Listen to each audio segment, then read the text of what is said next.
Meu avô foi buscar prata, mas a prata virou índio. Meu avô foi buscar índio, mas o índio virou ouro. Meu avô foi buscar ouro, mas o ouro virou terra.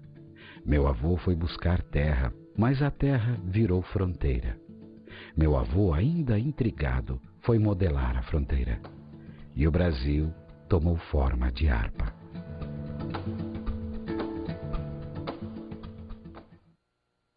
E aí, pessoal, tudo bem? Estamos mais uma vez aqui para uma aula de História do Brasil.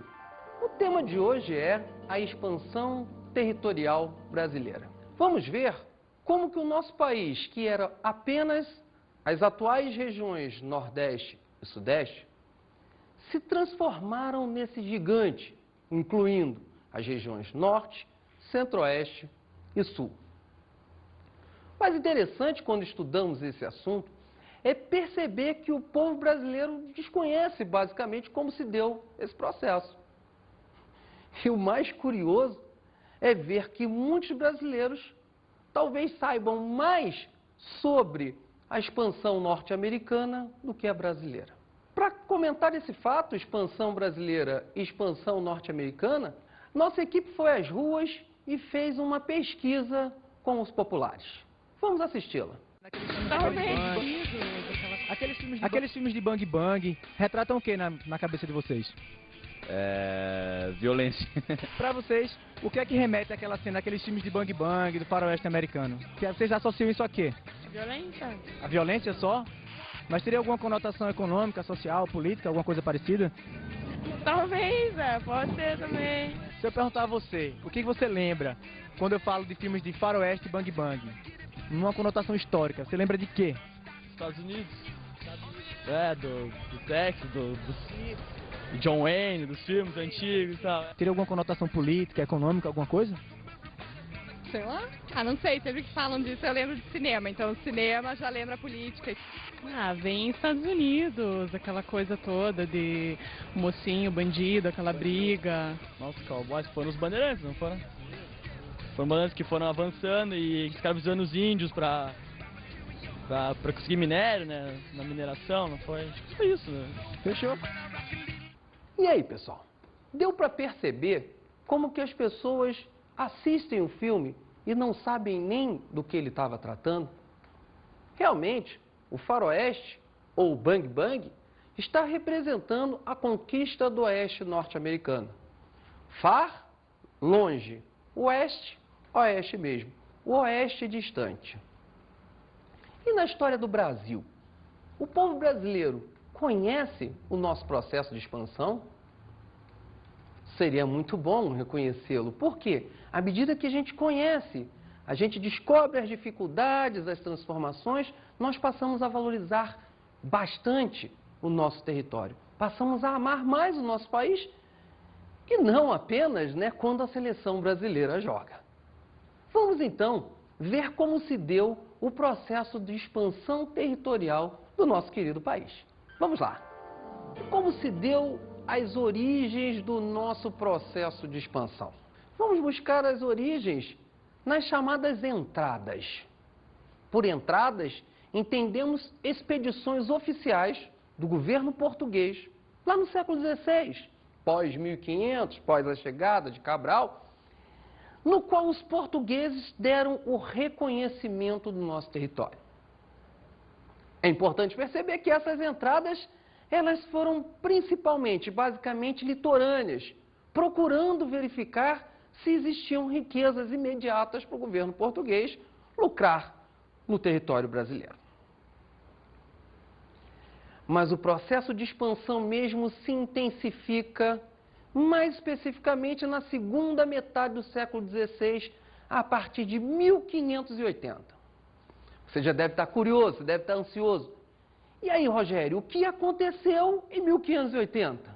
É o início da União Ibérica. E olha que nas aulas de história, a língua portuguesa é muito importante. Vamos lá? União Ibérica. É só separar as duas palavras. União do verbo unir. E ibérico, relativo à Península Ibérica. Na Península Ibérica existem dois países que você já deve ter estudado, já deve ter ouvido. Quais são esses dois países? Portugal e Espanha. Exatamente o que você estava pensando. Então, a União Ibérica foi a união das coroas espanhola e portuguesa. E por que isso aconteceu? A União Ibérica ocorre a partir do momento em que o rei português Dom Sebastião, em 1578, morre e não deixa herdeiros fortes. O rei de Espanha, Filipe II, fez o quê? Foi lá e assumiu o trono português. Isso era possível pelas muitas relações de parentesco que haviam entre os vários países europeus. Um príncipe de um país se casava com a princesa de outro país, de forma que o parentesco tornava possível que um rei estrangeiro dominasse esse país. Os principais fatores da expansão territorial, portanto, foram a ocupação militar, a pecuária, os jesuítas, a colônia de Sacramento, os bandeirantes e a mineração. Vamos começar estudando como se deu a ocupação militar. O primeiro fator, a ocupação militar, é importante para compreendermos como se deu esse processo de expansão na porção mais ao norte do nosso país, começando acima de Pernambuco e se estendendo até a região do Amazonas, que na época era conhecida como Grão-Pará. E por que construir fortalezas? Para proteger o Brasil dos ataques dos franceses. Eles mesmos, os franceses, velhos conhecidos seus. Os franceses que vinham para cá buscar o pau-brasil. E os fortes construídos na porção mais ao norte do Brasil da época foram a garantia da preservação do território e, ao mesmo tempo, de um processo inicial de expansão do nosso território. O segundo fator que nós vamos ver diz respeito à pecuária. Pecuária, você já deve ter estudado isso em geografia, é a criação de animais. Isso mesmo. A criação de animais no Brasil foi o segundo fator que permitiu ampliar o nosso território. Vamos ver que a pecuária ocorreu em duas áreas principais. Dê uma olhada no mapa. Está aí o boizinho aparecendo. Na primeira área, ele está ocupando onde hoje em dia é o sertão nordestino. E mais abaixo, aparece na região dos Campos do Sul. Como curioso que todos nós somos, já deve estar surgindo aquela dúvida. Como é que é possível que tenha aparecido, tenha sido criado gado no sertão nordestino? Todos nós temos na cabeça, quando nos referimos a sertão nordestino, que é uma região muito seca, isso mesmo, uma região árida. Então, ali, teoricamente, seria ruim de criar animais. Acontece que foi uma necessidade que levou, no caso do sertão, à criação de gado. Vamos compreender a lógica? Qual era o grande produto do Brasil nos séculos XVI e XVII? Pensa bem, lembra das aulas anteriores? Lembrou? Exatamente, era o açúcar. Em qual área ele era produzido? No litoral nordestino. Para conseguir riquezas do Brasil nos séculos XVI e XVII, Portugal produzia açúcar no litoral. E o gado, criação de animais, dava muito lucro para Portugal? A resposta é não. Portanto, você vai criar o gado aonde? Mais para o interior. E aí você já deve estar meio duvidando de mim. Deve estar perguntando, mas como? O gado vai morrer de sede? Não, também não é assim. Um fazendeiro não ia deixar o gado emagrecer sem água. Afinal de contas, ele não lucraria nada com isso. Deve estar dando para perceber que foi dado algum jeitinho. Qual foi o jeitinho? O gado acompanhou os rios. Isso mesmo. Os rios do Nordeste serviram para que o gado tivesse água para beber. Então, o principal rio que se destacou nesse processo de ocupação do interior com o gado foi o Rio São Francisco, que ficou conhecido como o Rio dos Currais. Se no Nordeste o açúcar, principal produto do século XVI e XVII, garantiu a criação do gado no interior, nos campos do Sul foi o grande produto do século XVIII, o ouro, quem fez com que surgisse gado mais ao sul do Brasil. Dá para perceber que, se no século XVI e XVII o açúcar é principal e no XVIII o ouro é o principal, você já deduziu que a pecuária tratou-se então de um produto secundário, de uma atividade complementar, que torna, por sinal, uma importante observação, um dos poucos produtos brasileiros, a pecuária, voltados para o mercado interno. Guarda isso, importante. A pecuária era destinada ao mercado interno, principalmente. E quais eram as utilidades da pecuária? Para que servia, afinal de contas? Quando se fala em gado, imaginamos rapidamente a alimentação. Não é só alimentação. Servia também para o transporte, para a tração e também o couro foi muito importante no Nordeste. Transporte é fácil de entender, alimentação também. O couro, você já deve ter visto vários utensílios de couro. Mas e tração? O que é isso? É quando você põe um animal para puxar alguma coisa, fazer força, digamos assim. E no Brasil, era importante o gado para puxar o arado, para poder plantar a cana-de-açúcar. Também foram utilizados para mover os moinhos que moíam a cana para a produção do açúcar no Brasil. E como funcionava a sociedade pecuária? Como é que as pessoas conviviam na região pecuária? Vou te ensinar um macete. No Brasil colônia, sempre nos é pedido para descrever, citar características do tipo de sociedade. Exemplo, sociedade açucareira, sociedade mineradora, sociedade pecuária. E sempre que te perguntarem isso, procura se fixar em 3 ideias que garantem praticamente qualquer resposta.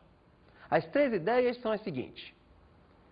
Quais são as camadas sociais, as principais, as básicas, se essa sociedade é rural ou urbana, e se essa sociedade admite mobilidade social, ou seja, se o pobre consegue virar rico.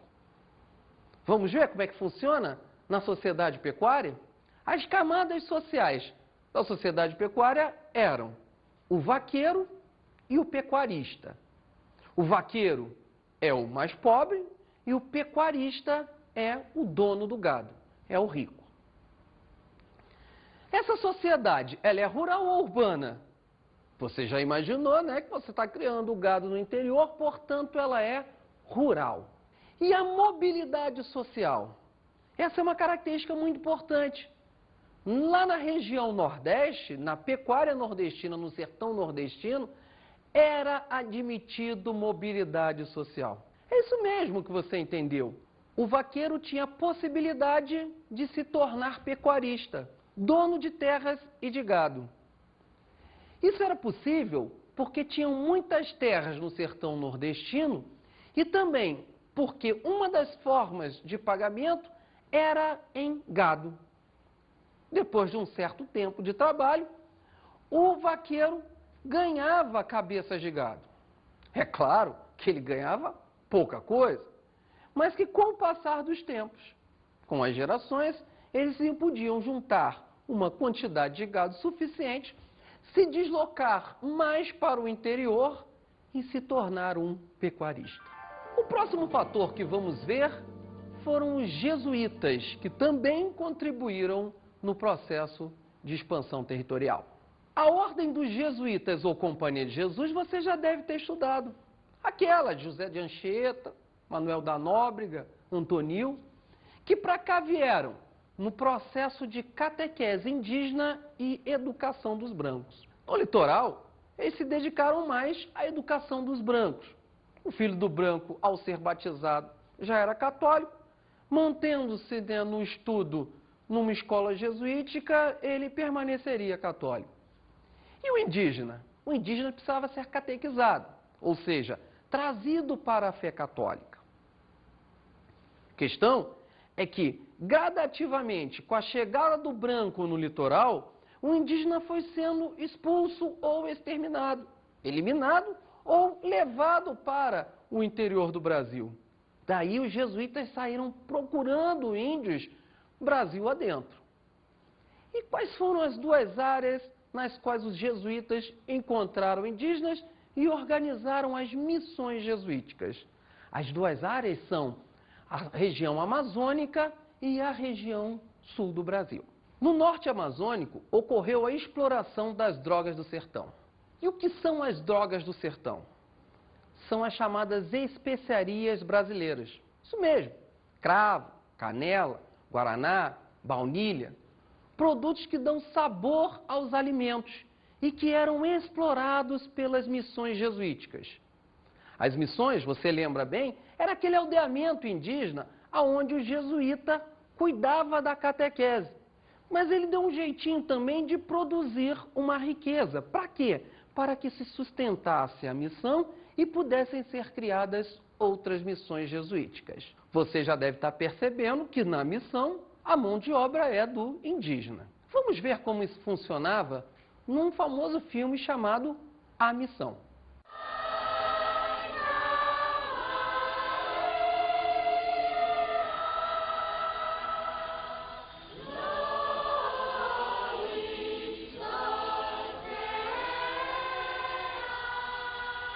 Though I knew that everywhere in Europe states were tearing at the authority of the Church, and though I knew well that to preserve itself there, the Church must show its authority over the Jesuits here, I still couldn't help wondering whether these Indians would not have preferred that the sea and wind had not brought any of us to them.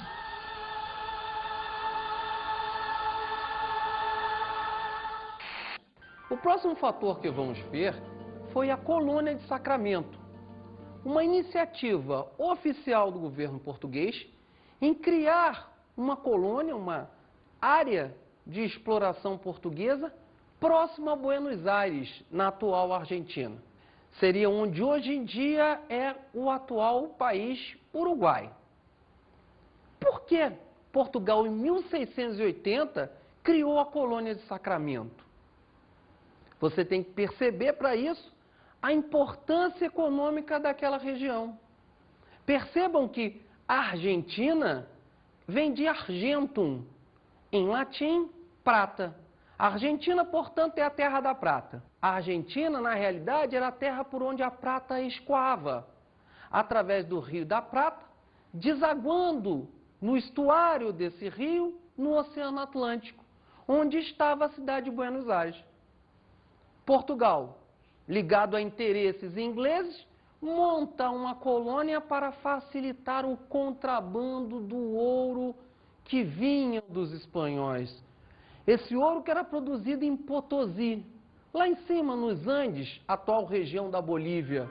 Também contribuíram na expansão a ação dos bandeirantes. Você já deve ter ouvido neles, são muito famosos, principalmente em São Paulo. Por que são famosos em São Paulo? Porque foi de lá que partiram os bandeirantes. Bandeirantes que eram pessoas da região de São Vicente, como era conhecido, a área de São Paulo na época, que era uma região empobrecida. Por que São Vicente era empobrecido? Inclusive é curioso, quando você estuda capitanias hereditárias, te dizem, quais foram as capitanias que deram certo? É interessante perceber que é uma das coisas que ficam do nosso ensino primário. Todo aluno, quando chega no ensino médio, ele costuma lembrar as capitanias que deram certo. São Vicente e Pernambuco. Como é que agora vira o professor Rogério e diz que São Vicente é uma região empobrecida? Sim, meu amigo, é empobrecida porque ela só dá certo logo no início das capitanias hereditárias, lá na década de 1530. A partir do momento que Pernambuco começou a dar certo com o açúcar, São Vicente entrou em decadência. É isso mesmo. Portanto, no século XVII, pós-1600, a região de São Vicente é uma região pobre.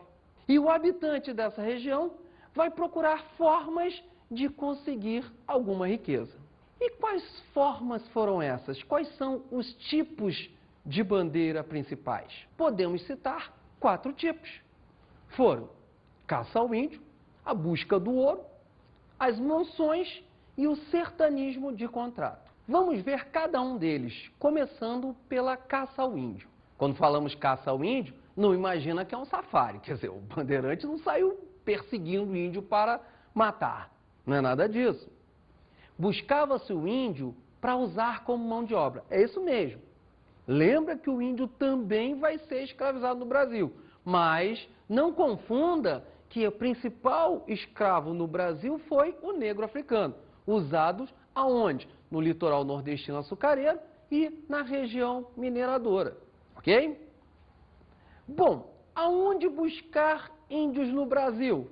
Nós acabamos de ver ainda há pouco que onde tinha muito índio, tinha jesuíta.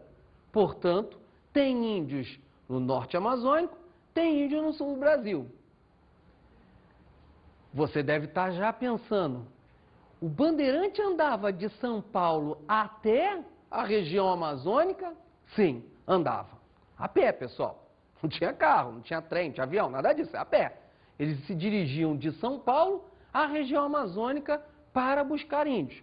Também iam na região mais próxima do sul. E por que buscar índio principalmente na missão jesuítica? Já deduziram por quê? Tinha índio selvagem e tinha o índio catequizado.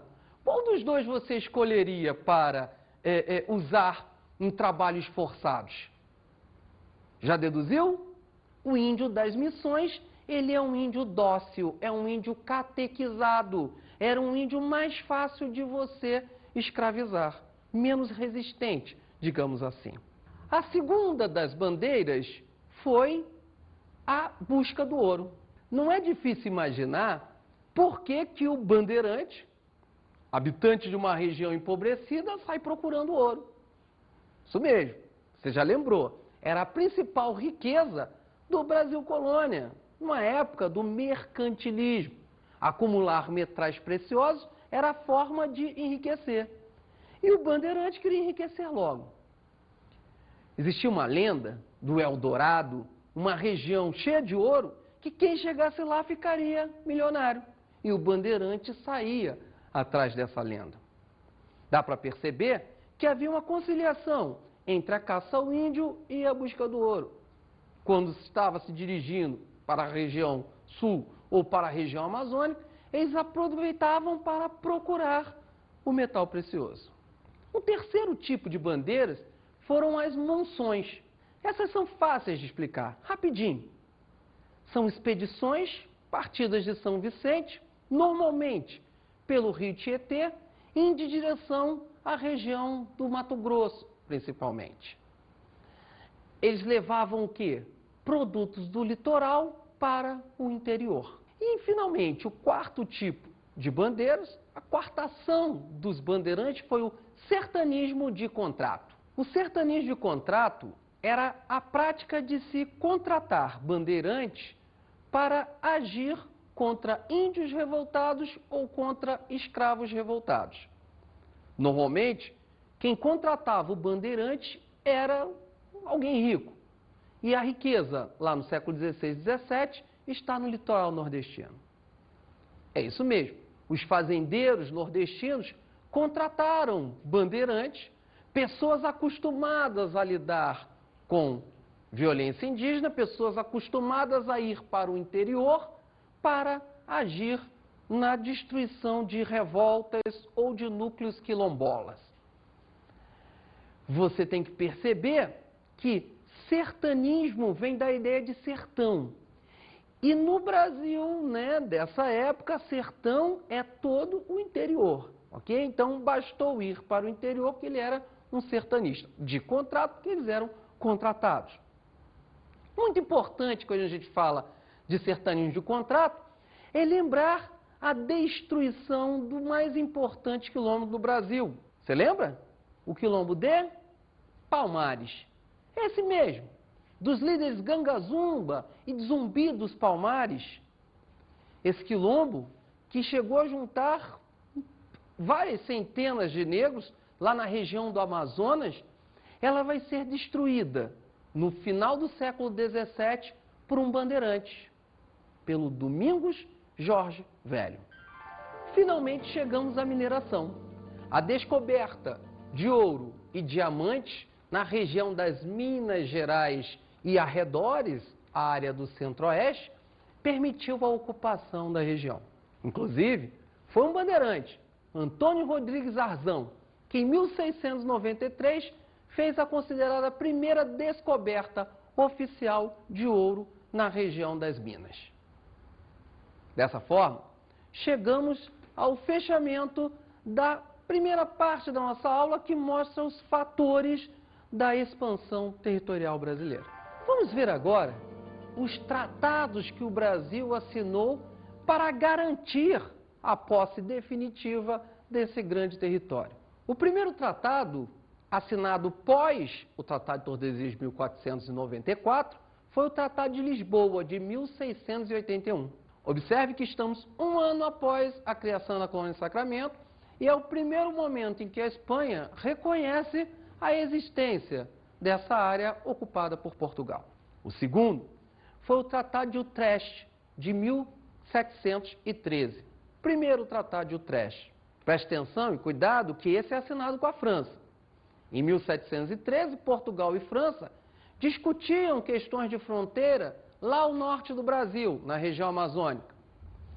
E Portugal garantiu a ocupação da área amazônica, aceitando em troca a ocupação definitiva da Guiana Francesa pelos franceses. O terceiro tratado é o Tratado de Utrecht II, em 1715. Nesse tratado, agora Portugal está com a Espanha. Portugal negocia com a Espanha novamente a questão da colônia de Sacramento. E pela segunda vez, a Espanha aceita a existência dessa área. Não concorda muito, mas aceita. O quarto tratado, esse é importante. Esse você tem que prestar muita atenção. Esse é o Tratado de Madrid, de 1750. Por que ele é importante, professor? Você deve estar se perguntando. É simples. É o momento em que Portugal conseguiu praticamente a definição do território brasileiro atual, com pequenos territórios faltando, como, por exemplo, o Acre, que só é conseguido mais tarde. Mas em 1750, a importante ação de Bartolomeu de Gusmão, o negociador português, usando da ideia do uti possidetis, ele conseguiu a área quase que do Brasil atual. Essa ideia do uti possidetis diz o seguinte: a posse é de quem usa, ou seja, se você ocupou, a terra é sua. E após todos esses fatores que nós estudamos, você já percebeu que o território brasileiro teve um lento, gradual processo de ocupação. E por uti possidetis, a região norte, a região centro-oeste e a região sul estavam incorporados ao novo território brasileiro. Em 1753, uma observação importante a ser feita é que ocorreram as guerras guaraníticas. Isso mesmo, os índios guaranis se revoltaram. E por que eles se revoltam?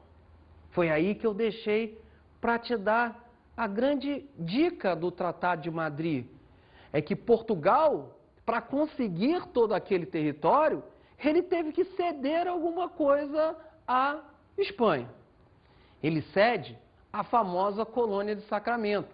E, em troca, recebe o extenso território brasileiro e a areazinha ali, próxima ao Rio Grande do Sul, de 7 povos das missões. Uma região onde existiam as missões jesuíticas. E que o índio, ao perceber que o território é entregue aos portugueses, eles reagem violentamente.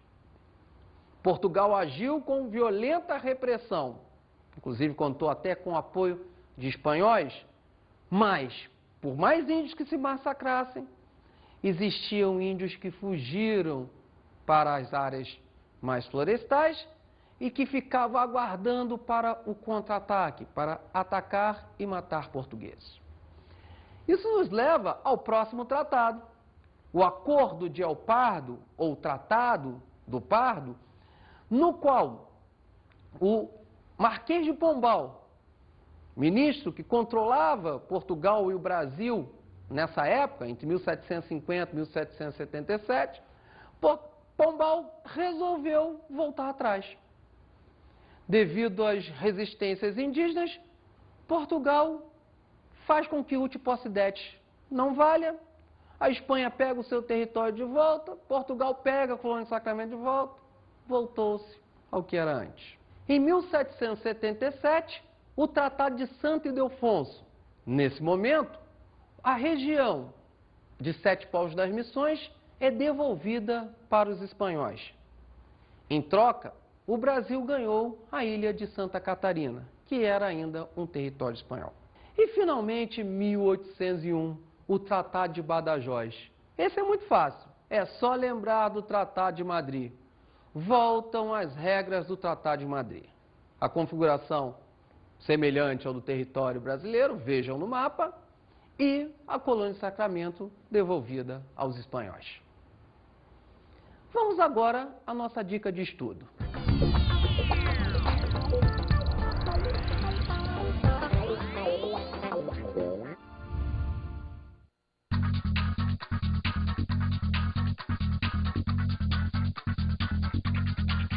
Nossa dica de estudo de hoje é que vocês assistam inteiro a missão. Sugerimos também a leitura do livro Raízes do Brasil, de Sérgio Buarque de Holanda. E aí, pessoal? Gostaram da aula de hoje? Mais uma vez, para mim, foi um prazer. E até a próxima!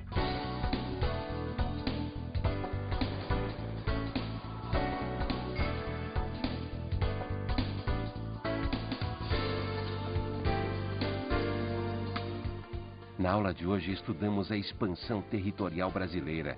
Vimos os grandes fatores que permitiu ocupar esse grande território brasileiro. Também analisamos os tratados que formaram a base do Brasil atual. De todos esses, é importante que você guarde o Tratado de Madrid. Bons estudos!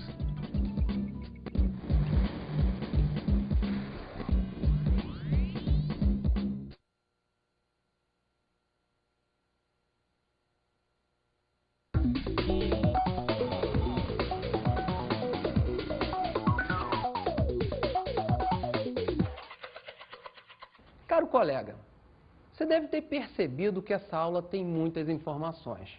Inclusive, é um dos assuntos que o aluno menos lembra no ano seguinte após ter estudado. A forma que nós temos para fazer com que eles consigam lembrar durante bastante tempo é utilizar aquela velha regrinha: mais vale uma imagem do que 1000 palavras. Procure focar sempre o mapa. Faça com que ele visualize esse processo de expansão.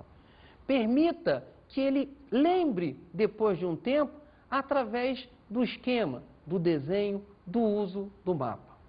Em relação aos tratados, não os faça decorar todos eles, salvo se ele for fazer algum concurso importante que exija saber cada um dos tratados. Permita que ele saiba, pelo menos, o mais importante que costuma ser mais cobrado nas provas, que é o Tratado de Madrid. No mais, é contigo mesmo. Boa aula!